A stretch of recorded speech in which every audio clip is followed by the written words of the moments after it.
Squiz Kids acknowledges the traditional owners of the lands on which we podcast, the Turrbal and Kombumerri people. Squiz Kids! It's your daily news fix. Fun, free, fresh. Hello and welcome to Squiz Kids Today, your fresh take on what's happening in the world around you. I'm Bryce Corbett. It's Wednesday, February 21. In Squiz Kids Today, Mars mission needs volunteers. Basketball's Bryce the MVP. A star-munching black hole discovered, and the dog that won the lottery. That's what's making news, kids style.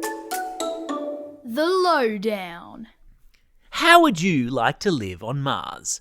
Millions of miles from Earth, way out there in space, far, far away from friends, family, and even an internet connection. The horror! Because that's what 4 astronauts are about to do. Well, not really go and live on Mars, because that's a long, long way away, but volunteer to live for a year in a huge shed down here on Earth, which has been filled with red sand and made to look like the surface of the red planet in our solar system.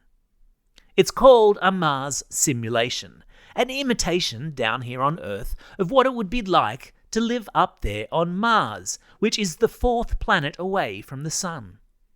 And NASA, the American Space Agency, is looking for 4 people to volunteer to go into the pretend Mars habitat and live there for a whole year. That's right, 1 long year of living on fake Mars, trying to grow vegetables in the red sand, doing pretend spacewalks out on the fake Mars surface, and generally testing out what it might one day be like when humans eventually go to live on Mars. Because, yes, my friends, that's the plan, didn't you know? To set up a human settlement on Mars that can be self-sufficient, meaning it produces its own food and water and energy, so that people like you and me can live up there for our whole lives if we wanted. I know, right? Crazy. But before you start packing your Paw Patrol wheelie suitcase and putting your hand up to volunteer, you might have to wait a bit. NASA is only considering Air Force pilots with a minimum of 1,000 hours flying time under their belts. And look, I obviously don't know each and every one of you listening to this podcast, but I'm willing to bet that amongst all the kids out there, there aren't too many of you that fit that description.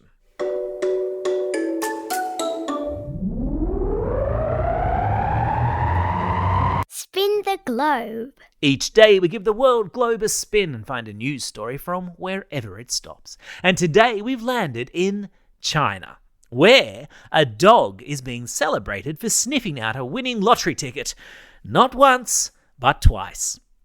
According to reports out of Guangdong, a woman was walking her pet dog past a shop selling scratchies when the dog dragged her into the shop and sunk its teeth into one of the scratchies.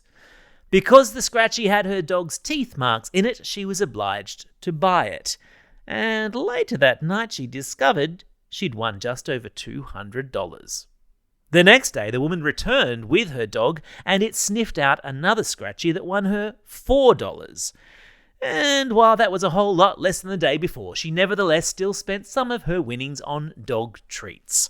Clever dog. Wonder where I can get me one of those. Sport time! Perth Wildcat Bryce Cotton has entered the Aussie sporting history books this week after being named MVP for the NBL. Now, that's 2 acronyms in a row, MVP and NBL. So, let me explain. MVP stands for Most Valuable Player, and NBL stands for the National Basketball League, which is the big professional basketball competition here in Australia. And as well as having what is quite possibly the coolest name in the league, and a shout out to all the Bryces out there, Bryce won the award on Monday night after a season in which he helped the Wildcats to 2nd position on the comp after having produced 26.6 points per game, which is a lot. Still not impressed? Try this one on for size. It's the 4th time that Bryce has won the MVP award, elevating him to semi-GOAT status. Oh dear, there's another acronym. GOAT stands for Greatest of All Time, which of course someone with a name like Bryce would most definitely be in the running for.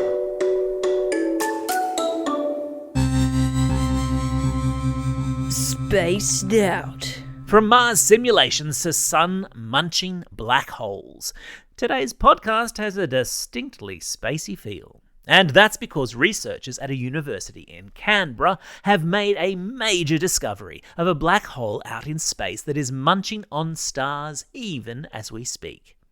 Black holes occur in space where gravity is so strong that nothing can escape it. And they're called black holes because they suck in everything that surrounds them. And in the case of this new discovery, it's a black hole that, get this, consumes the equivalent of our entire solar system every single day. Now, this is the thing when you talk about outer space and the universe and just how vast it is. Often, you've got to try and wrap your head around concepts that just want to make your brain explode. The black hole that's just been discovered is the fastest growing black hole ever found. Because you see, the more a black hole eats every day, the bigger it is. Think of it as an outer space equivalent of the very hungry caterpillar. But don't worry, it's not about to eat us up anytime soon. It's so far away that light from the black hole takes 12 billion years, that's billion with a B, to travel across space to reach Earth. Boom! That, my friends, is the sound of my mind being blown. Time for the quiz. This is the part of the podcast where you get to test how well you've been listening. Question number 1. In which country did a woman's dog pick a winning scratchy? Yeah, that's right, it was in China. Question number 2. Is the planet Mars the 3rd, 4th, or 5th planet away from the Sun? Yeah, that's right. It's the 4th planet away from the Sun. It goes Mercury, Venus, Earth, and then Mars. Question number 3. Which team does Australian basketball MVP Bryce Cotton play for? Yeah, that's right. He plays for the Perth Wildcats.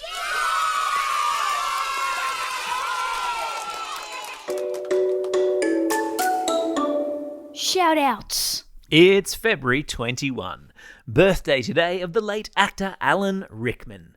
You probably know him better as Severus Snape in the Harry Potter movies. It's also a special day for these Squiz kids celebrating a birthday today. Cade from Ballarat, Emmy from Shelley, Deepanshu from Oran Park, Jacob from Baldivis, and Mia from Red Bank Plains. And happy belated birthday to Arfan from Westmead, Esther from Wentworth Falls, and Alice from Surrey Hills. And classroom shout-outs today go to Class 2M with Miss McCartney at Thurgoona Public School, Class 5-6 with Mrs. Martorella at St Joachim's Primary School in Holland Park, Class 4C with Mrs. Charles at Plumpton Public School, Class 5E and Miss Edwards at Blacktown South Public School, Mr. Brophy's class at St Anthony's Primary School in Kedron, and the Intermediate Intensive English class with Miss Sarah at QSI International School of Suriname. Well, that's a first. Welcome aboard, Suriname. And a special shout out to my new friends at Chester Hill Public School, especially to all the kids in years 5 and 6 and their excellent librarian, Mrs. Hume. I'm looking forward to seeing you all again today as we continue our Newshounds adventure, along with Federal Education Minister Jason Clare and New South Wales Education Minister Prude Carr. Don't forget, if you've got a birthday coming up and you want a shout out, or if you're after a classroom shout out, drop us a line at squizkids@thesquiz.com.au or fill out the form on our website. And teachers, remember there's a form there too for you to fill out the birthdays of every kid in your class. Well, that's all we have time for. Thanks for listening to Squiz Kids today. Christy will be back again tomorrow, and I'll see you on Friday for the Kids vs. Adults News Quiz. In the meantime, get out there and have a most excellent day. Over and out.